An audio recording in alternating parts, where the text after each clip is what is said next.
નમસ્કાર વિદ્યાર્થી મિત્રો, આપ સર્વનું આપણી આ યુટ્યુબ ચેનલ ઉપર સ્વાગત છે।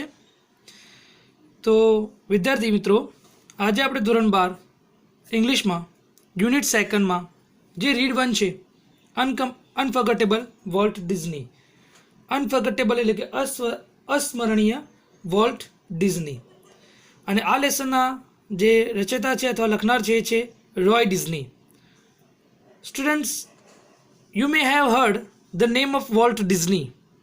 ડિઝનીલેન્ડની રચના કરનાર જે વ્યક્તિ હતો એ છે વોલ્ટ ડિઝની।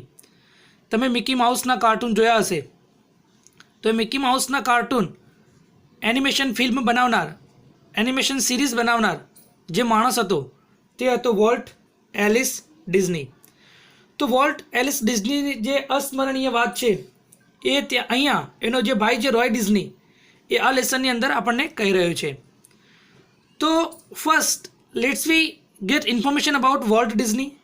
પહેલાં તો આપણે વોલ્ટ ડિઝની વિશે આપણે થોડી માહિતી મેળવી લઈએ કે હુ વોઝ વોલ્ટ ડિઝની। તો વિદ્યાર્થી મિત્રો, વોલ્ટ એલિસ ડિઝની વોઝ, આપણે પહેલાં એના ઓક્યુપેશનની વાત કરીએ અને ક્યાંથી હતો। તો Walt Alice Disney was an American entrepreneur, animator, writer, voice actor અને ફિલ્મ પ્રોડ્યુસર હતો। એટલે કે એ તો અમેરિકનમાં એનો જન્મ થયો હતો, અમેરિકામાં। બીજી વસ્તુ કે એક એન્ટરપ્રેનર હતો। એન્ટરપ્રેનર એટલે કે કોઈ બિઝનેસમાં પૈસા રોકીને કામ કરનાર વ્યક્તિ। એનિમેટર્સ હતો એટલે ઘણી બધી ફિલ્મોનું એનિમેશન એને કરેલું હતું। એક લેખક પણ હતો, એ ખુદ વોઇસ એક્ટર પણ હતો। એ પોતાના અવાજમાં પ્રાણીઓના કે એના જે આપણે તમને ખબર હોય છે કે જ્યારે પ્રાણીઓના એ બધાના કાર્ટૂન હોય છે એમાં માણસ બોલતો બતાવે છે, તો એ વોઇસ એક્ટરનું પણ એને કામ કરેલું અને પોતે ફિલ્મ પ્રોડ્યુસર પણ હતો। એના જન્મની વાત કરીએ તો he got birth on 5th December 1901 in Chicago, Illinois, US। એટલે કે યુનાઇટેડ સ્ટેટ અમેરિકામાં ઇલિનોઇસ જે પ્લેસ છે ત્યાં શિકાગોમાં એમનો જન્મ થયો હતો 5 ડિસેમ્બર 1901માં। અને એમને મૃત્યુની વાત કરીએ તો ડેથ અકર્ડ એટલે કે મૃત્યુ થયું હતું ઓન 15th December 1966। અને એ જે મૃત્યુ થયું હતું એ મૃત્યુ કે એમનું મૃત્યુ જે છે એ બર્બેન્ક, કેલિફોર્નિયા, યુએસમાં થયું હતું। એટલે કે જન્મ શિકાગોની અંદર અને મૃત્યુ કેલિફોર્નિયામાં જે પ્લેસ છે બર્બેન્ક ત્યાં થયું હતું। He was the pioneer of the American animator industry. કે અમેરિકાની અંદર જે એનિમેટર ઇન્ડસ્ટ્રીના જે સ્થાપક આપણે કહીએ છીએ તો એ ખુદ વોલ્ટ ડિઝની હતા। એ એક બોર્ડ મેમ્બર હતા એમના જે ડિઝનીલેન્ડ હતો એના, કે he was the board member of the Walt Disney company. અને વોલ્ટ ડિઝની કંપની જેમણે બનાવી હતી તો 1923થી લઈને 1966 સુધી એટલે 66 સુધી એ બોર્ડ મેમ્બર રહ્યા હતા। He got so many academic awards too, એટલે કે એમને ઘણા બધા એકેડેમિક અવોર્ડ્સ પણ પ્રાપ્ત કર્યા હતા।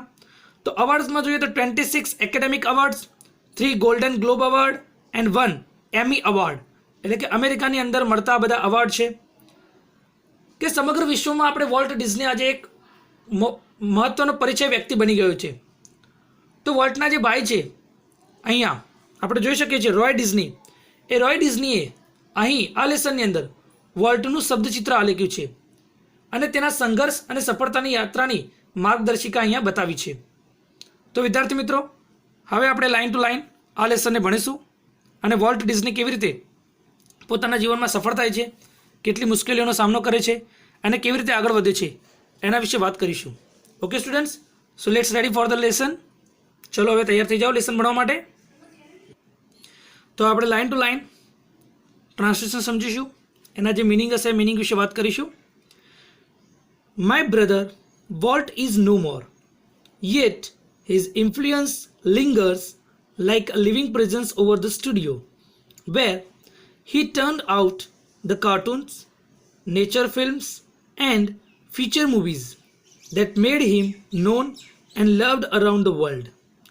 તો જોઈએ આ લાઈન શું કહેવા માંગે છે કે માય બ્રધર એટલે કે મારો ભાઈ, વોલ્ટ ઇઝ નો મોર। કોઈ એક વ્યક્તિ જ્યારે મૃત્યુ પામે છે ને તો આપણે કહી શકીએ છીએ કે હી ઇઝ નો મોર, કે તે મૃત્યુ પામ્યો છે, તે જીવિત નથી। તો અહીંયા માય બ્રધર એટલે કે મારો ભાઈ, વોલ્ટ ઇઝ નો મોર એટલે કે મારો ભાઈ વોલ્ટ અત્યારે જીવિત નથી, તે મૃત્યુ પામ્યો છે। યેટ છતાંય હિઝ ઇન્ફ્લુઅન્સનો મતલબ થશે ઇફેક્ટ, છતાં પણ તેની જે ઇફેક્ટ છે ને લિંગર્સ એટલે કે આજ સુધી વર્તાય છે, આજ સુધી એની ઇફેક્ટ જે છે અસર છે એ વર્તાય છે લાઈક અ લિવિંગ પ્રેઝન્સ, એક જીવંત હાજરી હોય ઓવર ધ સ્ટુડિયો, કે જે સ્ટુડિયોની અંદર વોલ્ટ કામ કરતો હતો એ સ્ટુડિયોની અંદર એની અત્યારે હાલ પણ એની અસર વર્તાય છે, એટલે કે જીવંત હાજરી હોય એની, એવું ત્યાં લાગે છે. એમ કે my brother Walt is no more, એ અત્યારે હાલ તો જીવિત નથી, yet his influence lingers like a living presence. લિંગર્સનો મતલબ આપણે લઈશું કે સ્ટે, હેંગ અરાઉન્ડ યા તો પરસિસ્ટ, એટલે કે ટકી રહે છે અથવા વર્તાય છે, હજુ પણ તેની અસર વર્તાય છે એની એક જીવંત હાજરી રૂપે આ સ્ટુડિયોની અંદર. તો જે સ્ટુડિયોની અંદર એટલે કે વેર એટલે કે જ્યાં હી ટર્ન આઉટ એટલે કે કામ કરતો હતો, વેર હી વર્કડ ધ કાર્ટૂન્સ એટલે કે કાર્ટૂન્સ બનાવતો, નેચર ફિલ્મ્સ એટલે કે નેચર ફિલ્મ મૂવી બનાવતો, એન્ડ ફીચર મૂવીઝ એટલે આ બધા એક અલગ પ્રકારના પ્રોગ્રામ છે, cartoons, nature films, feature movies.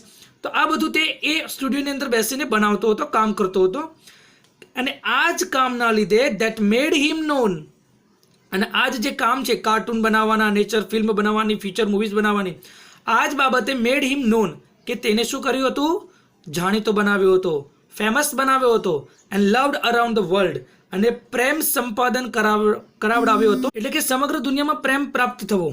તો આ જે વોલ્ટ છે, વોલ્ટ એલિસ ડિઝની જે છે એને દુનિયામાં જો પહેચાન મળી હોય, પ્રેમ મળ્યો હોય, એ ફેમસ બન્યો હોય, નોન એટલે કે ફેમસ બન્યો હોય, તો it is because of the cartoons, nature films and future movies. તો કે આ બધાના કારણે. તો વિદ્યાર્થી મિત્રો, ચલો આપણે જે વોલ્ટ ડિઝની જે છે એની આગળની વાત કરીએ. Even now as I walk around the studio crew I half expect to encounter that tall country boy figure head bowed in thought about some new project. કે આજે પણ ઇવન નાઉ એટલે કે આજે પણ as I walk around the studio, આ કોણ કહી રહ્યું છે, તો રોય ડિઝની કહી રહ્યા છે. અને Roy Disney, who is Roy Disney? Roy Disney is the brother of Walt Alice Disney. તો કે even now as I walk around the studio crew એટલે કે સ્ટુડિયોની અંદર કામ કરતા લોકોની વચ્ચે, એ કામ કરતા લોકોનો સમૂહ, એમના માટે ક્રૂ શબ્દ વાપરેલો છે. અને તમને ખબર હોય તો વિદ્યાર્થી મિત્રો, crew is a noun, and which noun? It is collective noun. તો even now as I walk around the studio crew, જ્યારે હું સ્ટુડિયોની અંદર કામ કરતા લોકોની વચ્ચે જ્યારે હું ચાલતો હોઉં છું, આઈ હાવ એક્સપેક્ટ એટલે મને ક્યારેક તો એવું લાગે છે કે ટુ એન્કાઉન્ટર ધેટ.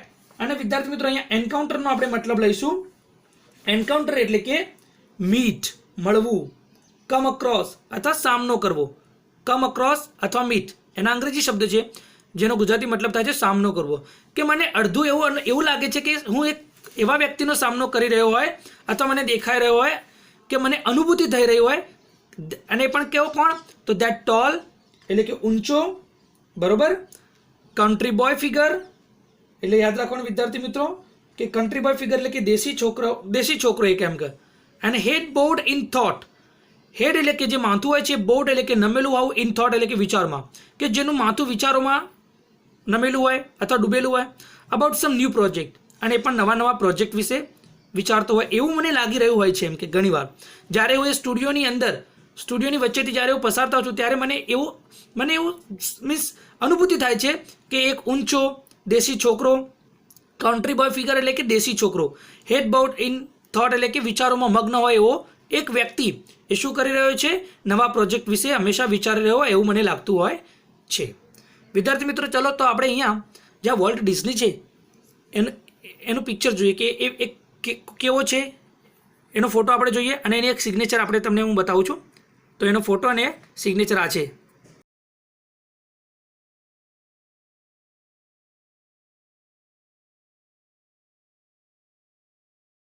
આગળ જોઈએ તો અહીંયા વાત કરેલી છે કે Walt was so much the driving force behind all we did from making movies to building Disneyland that people constantly mention his name as if he were still alive.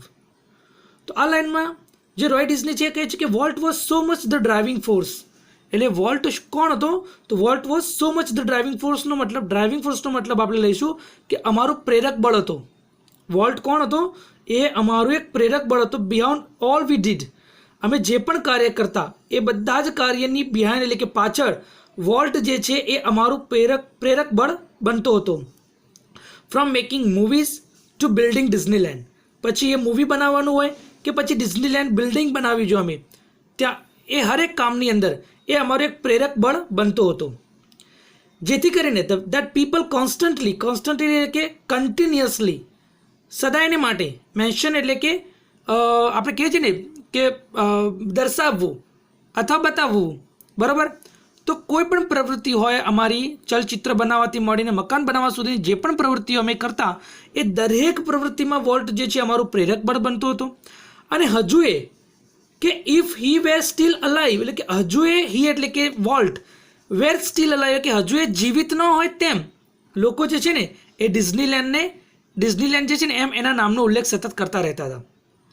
જો વિદ્યાર્થી મિત્રો અહીંયા તમારે ધ્યાન રાખવાનું કે as if he were still alive, જાણે કે તે હજુ સુધી જીવતો ન હોય, એટલે કે આ એવી કન્ડિશન બતાવી છે જે કન્ડિશનની અંદર કરતા હી સાથે વેરનો ઉપયોગ કરેલો છે. તો આમ તો જોવા જઈએ તો હી, શી, ઈટ અથવા આઈ આ બધા કરતા હોય અથવા એક વચન નામ હોય એની સાથે વોઝ જ આવે છે. પણ જ્યારે એઝ ઇફ વાળી કન્ડિશન હોય કે આમ કે જીવતો ન હોય, હજુ એ જીવિત ન હોય, એમ આપણે કહી શકીએ છીએ. એક બીજું એક્ઝામ્પલ જોઈએ કે as if I were the king of the kingdom, જાણે કે હું કોઈ રાજ્યનો રાજા ન હોઉં, બરાબર. તો જ્યારે આવા એઝ ઇફ વાળા વાક્યો, આઈ વિશ વાળા વાક્યો જ્યારે આવે છે, આઈ વિશ, તો એમાં જે કોઈ પણ કરતા હોય, આઈ, વી, હી, શી, ઇટ, દે, કે પછી એક વચન નામ કે બહુવચન નામ કોઈ પણ કરતા હોય એની સાથે વેર જ આવે છે. ફરીથી કહું છું વિદ્યાર્થી મિત્રો, યાદ રાખજો કે એઝ ઇફ વાળા વાક્યો હોય કે પછી આઈ વિશ વાળા વાક્ય હોય જે કન્ડિશનલ ક્લોઝિસ બતાવતા હોય છે, તો એવા કન્ડિશનલ ક્લોઝિસની અંદર તમે કોઈ પણ કરતા સાથે વેરનો જ ઉપયોગ કરી શકો છો. તો વોલ્ટ એ એમનો એક પ્રેરક બળ બનતો, કોઈ પણ કાર્ય હોય એની પાછળ, પછી મૂવી બનાવવાનું હોય કે જે ડિઝનીલેન્ડ જે બિલ્ડિંગ બન્યું છે એ બનાવવા પાછળ હંમેશા પ્રેરક બળનું કામ વોલ્ટ કરતો હતો આ બધા લોકોની પાછળ. અને લોકો પણ હંમેશા દર્શાવતા રહેતા એના નામને, અને એ એવી રીતે દર્શાવતા કે જાણે એ જીવિત ના હોય, હજુ સુધી એ અલાઇવ ના હોય. અલાઇવ એટલે કે સ્ટીલ અલાઇવ એટલે કે હજુ સુધી જીવંત હોય એમ એનું નામ લેતા રહેતા હતા. આશા રાખું છું કે વિદ્યાર્થી મિત્રો તમને આ બાબતમાં ખબર પડતી હશે. હવે આગળની લાઈનને આપણે જોઈએ. આગળ આપણે જોઈએ કે every time we show a new picture or open a new feature at Disneyland, someone is bound to say, I wonder how Walt would like it. And when this happens, I personally realize that it was something he himself had planned. So students, અહીંયા every time એટલે કે હર એક સમયે, એટલે કે જ્યારે વી show a new picture, એટલે કે જ્યારે અમે નવું પિક્ચર શો કરતા, બનાવતા અથવા બતાવતા, or open a new feature at Disneyland જે અમે બિલ્ડિંગ બનાવ્યું હતું એ ડિઝનીલેન્ડની અંદર કોઈ પણ નવા પાસાને, ફીચર એટલે કે પાસું, એટલે કોઈ પણ નવી બાબતને ઓપન કરતા અથવા એડ કરતા હતા, ત્યારે someone is bound to say, someone એટલે કે કોઈક, is bound to say, is bound એ BIND, બાઇન્ડ ક્રિયાપદનું ભૂતકૃદનનું રૂપ થાય છે બાઉન્ડ. બાઉન્ડનો મતલબ થાય છે થી બંધાયેલા હોવું. ઓકે, તો કોઈક એવું વ્યક્તિ હતું કે જે હંમેશા કહેતું જ, એટલે કોઈ વ્યક્તિ આ બાબતથી બંધાયેલું હતું કે જે હંમેશા કહેતું. અને આ ઘણી બધી બાબતોના જ્યારે ચેન્જીસ લાવવામાં આવતા હતા, નવા પિક્ચર્સ બનતા ડિઝનીલેન્ડની અંદર, નવા પાસાનું એડિટિંગ થતું, ત્યારે કોઈક તો કહી જ ઉઠતું, કોઈક તો કહેતું જ કે આઈ વન્ડર, મને આશ્ચર્ય થાય છે, how volt would like it, કે વોલ્ટને આ કેવી રીતે ગમ્યું હશે. એન્ડ વેન ધીસ હેપન્સ, અને જ્યારે આ બાબત બનતી કે જ્યારે કોઈક આવું કહી દેતું કે વોલ્ટને આ કેવી રીતે ગમ્યું હશે, એટલે હવે રોય ડિઝની એવું કહે છે કે વેન ધીસ હેપન્સ, અને જ્યારે આ ઘટના બનતી, આઈ પર્સનલી રિયલાઇઝ, એટલે કે મને પર્સનલી અનુભવ થતો, that it was something he himself had planned, આ તો એ જ છે, ઇટ વોઝ સમથિંગ એટલે આ તો એ જ છે, હી હિમસેલ્ફ કે તે એની જાતે, હેડ પ્લાન્ડ એટલે કે આયોજન કર્યું હતું. એટલે કે વોલ્ટે ખુદે પોતાની જાતે જે આયોજન કર્યું હતું, આ તો એ જ છે એવો એમને અનુભવ થતો હતો, રિયલાઇઝેશન થતું હતું. સમજા વિદ્યાર્થી મિત્રો? જો વિદ્યાર્થી મિત્રો એક બાબત તમે અહીંયા ધ્યાન રાખજો અહીંયા સ્પેલિંગ છે REALIZE, રિયલાઇઝ અને REALISE, રિયલાઇઝ, બંનેનો મતલબ આપણનો એક જ થાય છે કે become aware of as a fact, become aware of as a fact. કોઈ પણ વસ્તુથી તમારે શું બનવું, મીન્સ જાણીતા થવું, બરાબર. આ એનો મતલબ થાય છે રિયલાઇઝેશન થવું, બરાબર. તો ધ્યાન રાખજો આ બાબતને. તો જ્યારે પણ અને આ રીતે રોય ડિઝની વાત કરે છે. હવે આગળના પેરેગ્રાફની વાત કરીએ, આગળની લાઈન જોઈ લઈએ. For my imaginative industrious brother left enough projects in progress to keep the rest of us busy for many years. તો ચલો આપણે આ લાઈનને સમજીએ. તો અહીંયા રોય ડિઝની કહે છે કે ફોર માય ઇમેજિનેટિવ ઇન્ડસ્ટ્રીયસ બ્રધર, એટલે કે મારો જે ઇમેજિનેટિવ એટલે કે કલ્પનાશીલ, ઇન્ડસ્ટ્રીયસ એટલે કે મહેનતુ, ઉદ્યમી, હાર્ડ વર્ક કરનાર. તો મારો જે કલ્પનાશીલ, ઇન્ડસ્ટ્રીયસ એટલે કે મહેનતુ જે ભાઈ જે છે, લેફ્ટ ઇનફ પ્રોજેક્ટ્સ ઇનફ એટલે કે પૂરતા પ્રોજેક્ટને છોડી ગયો હતો. ઇન પ્રોગ્રેસ એટલે કે આગળ વધવા માટે, બરોબર, વ્યસ્ત રહેવા માટે. In progress to keep the rest of us busy for many years, એટલે કે ઘણા બધા વર્ષો સુધી અમે બધા બિઝી રહીએ, વ્યસ્ત રહીએ. રેસ્ટ ઓફ અસ એટલે કે આગળના સમયમાં અમે બધા ઘણા બધા બિઝી રહીએ એટલા માટે, અમારી પ્રોગ્રેસ માટે, અને અમારી પ્રોગ્રેસ થતી રહે તે માટે અમારો જે કલ્પનાશીલ, ઉદ્યમીય જે ભાઈ છે એ ઘણું બધું પાછળ છોડીને ગયો હતો, બરાબર. રોય ડિઝની આ વાત કરે છે. હવે આગળ જોઈએ આપણે. To the writers, producers and animators who worked with him, he was a genius who had an extraordinary ability to add an extra stroke of imagination to any story of ideas. તો અહીંયા આગળ કહે છે કે to the writers એટલે કે કોઈ પણ લેખક હોય, પ્રોડ્યુસર્સ હોય, કે પછી કોઈ એનિમેટર્સ એટલે કે એનિમેશન બનાવનાર, ફિલ્મ્સ બનાવનાર કોઈ વ્યક્તિ હોય, હુ વર્કડ વિથ હિમ, આ બધા જ લોકો કે જે writers, producers, animator, who worked with him, કે જે લોકો તેની સાથે કામ કરતા હતા, એ બધા જ માનતા હતા કે હી વોઝ અ જીનિયસ, તે ખરેખર એક વિચક્ષણ, આપણે કહીએ છીએ ને કે અલગ જ પ્રતિભા ધરાવતો વ્યક્તિ. He was a genius who head N extra ability, અને એ વ્યક્તિની અંદર એક એક્સ્ટ્રા એબિલિટી એટલે ક્ષમતા હતી, બરાબર, કે કંઈક અલગ જ કલ્પના શક્તિ કરવાની અસાધારણ ક્ષમતા, આપણે કહીએ છીએ કે અસાધારણ ક્ષમતા હતી. To add an extra stroke of imagination એટલે કે કલ્પના શક્તિથી, પોતાના વિચારો વડે, એક્સ્ટ્રા સ્ટ્રોક ઓફ ઇમેજિનેશન કે કલ્પના શક્તિના જે પોતાના વધારાના જે વિચારો હોય છે એના અંદરથી કંઈક વસ્તુને, એ આઈડિયાઝને કોઈ સ્ટોરીની અંદર ઉમેરવા. ખ્યાલ આવે છે ને વિદ્યાર્થી મિત્રો? તો to the writers, producers, animals, આ બધા જ જે એમની સાથે કામ કરવાવાળા હતા, વર્કડ વિથ હિમ, એ બધા જ માનતા હતા કે હી વોઝ અ જીનિયસ, તે એક જીનિયસ વ્યક્તિ હતો. કોઈ સાધારણ વ્યક્તિ હતો નહીં, તે અસાધારણ હતો. હુ હેડ એન એક્સ્ટ્રા એબિલિટી, અને પોતાની અંદર એક એવી એક્સ્ટ્રા એટલે કે કંઈક ખાસ બાબત હતી, ક્ષમતા હતી, કે જે શું કરતી હતી, add an extra stroke of imagination to any story or idea. કોઈ પણ વિચાર હોય, કોઈ પણ વાત હોય, એમાં એક નવી જ કલ્પનાનો ઉમેરો કરવામાં આવતો હતો એના દ્વારા. તો આ બાબત જે છે એ એની સાથે રહેનારા પ્રોડ્યુસર્સ, રાઇટર્સ અને એનિમેટર્સ પણ સ્વીકાર કરે છે. હવે આપણે આગળ જોઈએ. To the millions of people who watched his TV show, he was a warm, kindly personality, bringing fun and pleasure into their homes. એટલે કે to the millions of people એટલે કે જે લાખો લોકો હતા, who watched his TV, કે જેઓ તેમની ટીવી નિહાળતા હતા, ટીવી શો નિહાળતા હતા. કોની? તો વોલ્ટ ડિઝનીની, બરાબર. હિઝ ટીવી શો એટલે કે વોલ્ટ ડિઝનીના ટીવી શોને જો લાખો લોકો જે નિહાળતા હતા, એમના માટે હી વોઝ અ વાર્મ, એ એક હુંફ હતો, લોકોને હુંફ આપનાર. કાઇન્ડલી પર્સનાલિટી એટલે કે કરુણાસભર વ્યક્તિત્વ ધરાવનાર. એન્ડ બ્રિંગિંગ ફન એટલે કે એ લોકોના ઘરમાં આનંદ લાવનાર. And pleasure into their homes એટલે કે એ બધા લોકોના ઘરમાં આનંદ અને ખુશીઓ લાવનાર. કાઇન્ડલી પર્સનાલિટી એટલે કે કરુણાસભર વ્યક્તિત્વ ધરાવનાર. વાર્મ એટલે કે હુંફ લાવનાર એ વ્યક્તિ હતો. કોણ? Walt Disney. કોના માટે? તો હજારો લોકો જે એનું ટીવી શો નિહાળતા હતા, એ બધાના લોકોના ઘરમાં હુંફ, પછી કરુણાસભર વ્યક્તિત્વ, આનંદ અને ઉલ્લાસ લાવનાર, એમના ઘરોમાં લાવનાર, એવું એનું વ્યક્તિત્વ હતું. કોનું વ્યક્તિત્વ હતું એવું? તો વોલ્ટ ડિઝનીનું. Okay students. To the bankers who financed us, I'm sure he seemed like a wild man, hell-bent for bankruptcy. Bankruptcy, okay? To the bankers એટલે કે જે બેન્કર્સ હતા એમના માટે, અને બેન્કર્સ એટલે કે હુ ફાઇનાન્સ્ડ અસ એટલે કે જે લોકો અમને પૈસા પૂરા પાડતા હતા, નાણાં ધીરનાર બેન્કર્સ, બરાબર. અહીંયા લખ્યું છે કે I am sure to the bankers who financed us એટલે કે એ બેન્કર લોકો કે જે અમને નાણાં ધીરતા હતા એવા લોકો માટે આઈ એમ શ્યોર મને ખાતરી હતી કે હી એટલે કોણ? હી એટલે કે Walt Disney seemed like a wild main.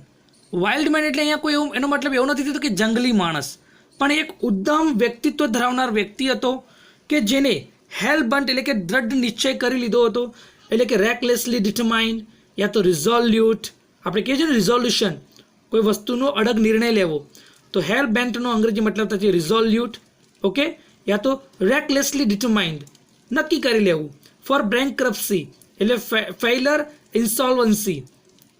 બેન્કરપ્સીનો મતલબ થાય છે કે નિષ્ફળતા મળવી અથવા દેવાળિયું ફૂંકાવવું. તો અહીંયા જે રોય ડિઝની છે, રોય ડિઝની એવું કહી રહ્યો છે કે જે બેન્કર્સ લોકો જે છે, જે અમને ફાઇનાન્સ આપતા હતા, એમના માટે મને એવું લાગી રહ્યું હતું કે મારો જે ભાઈ છે એ એક ઉદ્દામ વ્યક્તિ છે અને એ પોતાના અવનવા પ્રોજેક્ટ માટે ઘણા બધા પૈસા આ બેન્કર્સ પાસેથી એમને લીધા હતા. જો મારો ભાઈ નુકસાન કરે છે તો આ જે બેન્કર છે એમને એ બેન્કર્સનું દેવાળું એટલે કે બેન્કો બધી ઉઠી જાય એમ કે, બરાબર. તો મને એવું લાગી રહ્યું હતું કે મારા ભાઈએ એક એવો નિશ્ચય કરી દીધો કે આ બધા જ જે બેન્કર્સ લોકો છે એમને દેવાળિયું ફૂંકાવી દેવું, કારણ કે શરૂઆતના જે પ્રોજેક્ટ્સ હતા એમાં વોલ્ટ ડિઝની પૂરેપૂરો સાકાર રહ્યો હતો નહીં, અને વારે ઘડીએ એને બેન્કર્સ પાસેથી ઘણી બધી ફાઇનાન્સ એટલે ઘણા બધા પૈસા લીધેલા. એટલા માટે રોય ડિઝની અહીંયા કહી રહ્યા છે કે to the bankers who financed us, I am sure he seemed like a wild man, hell bent for bankruptcy. બરાબર ને વિદ્યાર્થી મિત્રો, કે મને ખાતરી છે કે તેને નાણાં ધીરનાર જે બેન્કર્સ છે એ દેવાળું કઢાવવાની પૂરેપૂરી શક્યતા ધરાવનાર એક ઉદ્ધમ વ્યક્તિ લાગતો હતો મારો ભાઈ મને. But to me he was my amazing kid brother, full of impractical dreams that he made come true. To me, he was my amazing kid brother, full of impractical dreams that he made come true. To me એટલે કે મારા માટે તો he was my amazing kid brother, એ મારો એક અદ્ભુત ભાઈ હતો કે જેણે full of impractical dreams. Impractical એટલે કે આપણે કહી શકીએ છીએ કે ઇમ્પોસિબલ અથવા અનરિયાલિસ્ટિક જે ડ્રીમ હોય, જે બિનવ્યવહારુ અથવા અવાસ્તવિક જે સપનાઓ હોય છે, એ સપનાઓને that he made come true, એ સપનાઓને એને સાકાર કરી બતાવ્યા હતા. તો રોય ડિઝની પોતાના ભાઈ માટે આ કહી રહ્યો છે. હવે આપણે આગળની વાત આપણે આપણા આગળના વિડીયોમાં જોઈ લઈશું. ઓકે વિદ્યાર્થી મિત્રો, સો બાય નાઉ.